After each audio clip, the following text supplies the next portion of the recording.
How to make them miss you and keep chasing you. Machiavelli. Want to be missed? First, you must disappear. Machiavelli understood a truth most people fear to face, that presence breeds indifference and scarcity breeds desire. The more you're around, the more they normalize you. The more they normalize you, the less they need you. People don't chase what's easy to reach. They chase what escapes them. So the first rule is simple. Never make yourself too available. Attention is a drug, and you must control the dosage. Give just enough to spark interest, but withdraw before they feel full.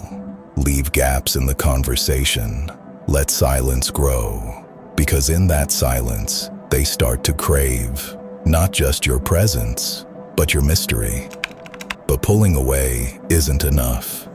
If you vanish with nothing left behind, they forget you. What they chase is not your body, it's the imprint you leave. So while you're present, plant psychological hooks.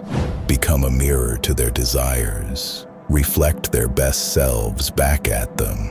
Make them feel seen, uniquely seen. Then step away.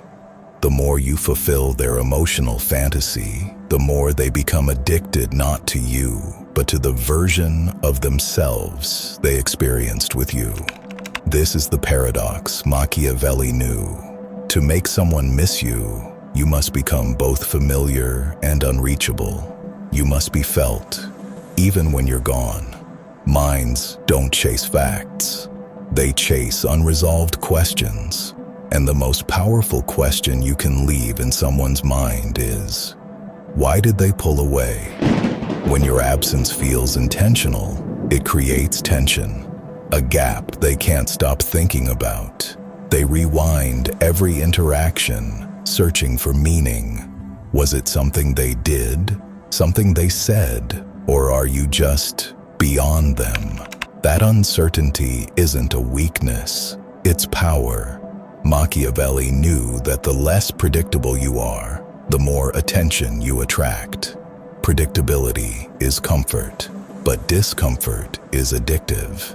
If you can be consistent in your unpredictability, you stay on their mind long after you're gone. But don't confuse this with manipulation. This is mastery. It's about understanding human nature and using it with precision. You're not playing with feelings.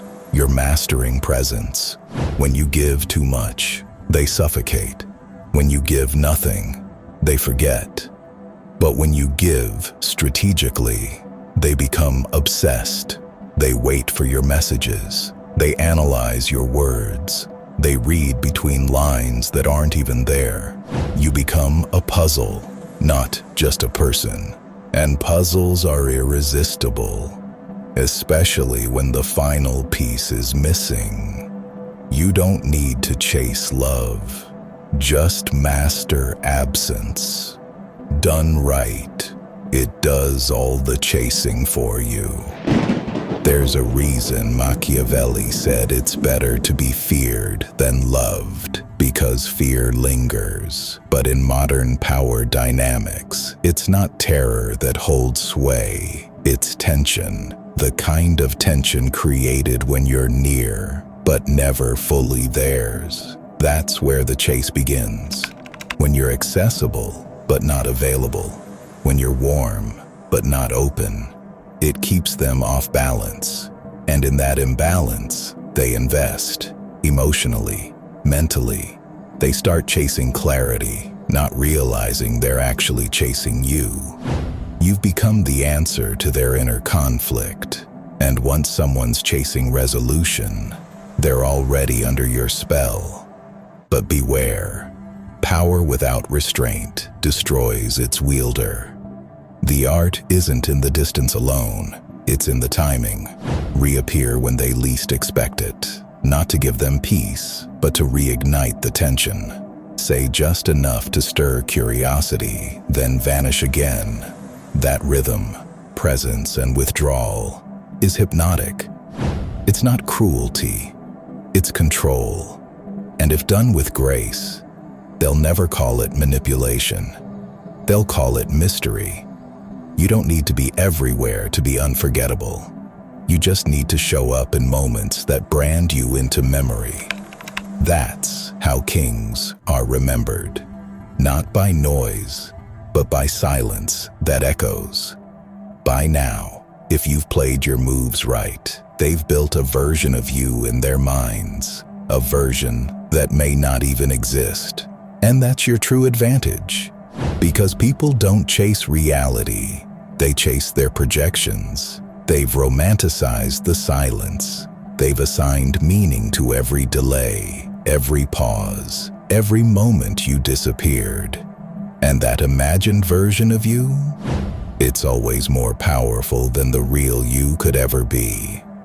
Let them fall in love with the echo. Let them chase the shadow. Because as long as they're reaching towards something they can't fully grasp, you stay in control.